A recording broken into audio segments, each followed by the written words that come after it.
En el día de hoy estuvimos visitados por el señor rector de la Universidad de La Guajira, el doctor Carlos Julio Robles, la decana de Ciencias de la Salud, la doctora Marta Mulato, y la coordinadora de la Universidad de La Guajira en el municipio de Maicao. La idea es que podamos hacer sinergia ambas instituciones con miras a fortalecer la competencia del talento humano de nuestro departamento de La Guajira. Estuvo enfocado en que podamos trabajar de manera conjunta en la realización de un convenio, la posibilidad de que los estudiantes de último año puedan realizar pasantías en nuestra institución,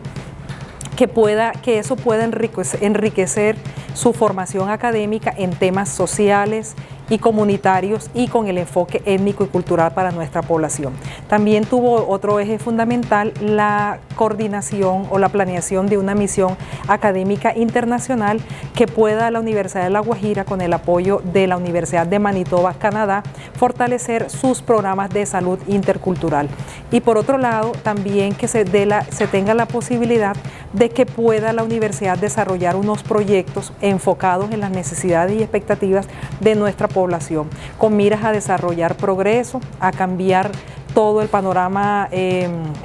social, pero sobre todo económico, y con eso podamos todos contribuir desde la academia y desde la EPS Indígena Anahuayú al desarrollo integral de nuestras comunidades. En el día de hoy nos encontramos en la EPS Anahuayú, atendiendo el llamado, la invitación de la doctora Beda Suárez Aguilar, con la intención de un trabajo en armonía con la Universidad de La Guajira. Este trabajo consiste en la construcción de un programa de especialización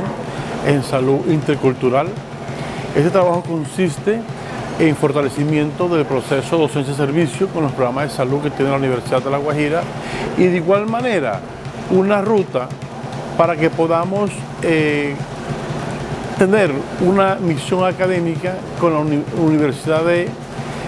Minotaba en el país de Canadá. Todo este fortalecimiento es para que el contexto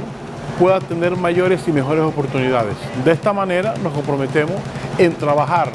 con Anahuayú para el fortalecimiento de todo el proceso académico de la Universidad de La Guajira y todo el proceso institucional y la responsabilidad social de esta EPS.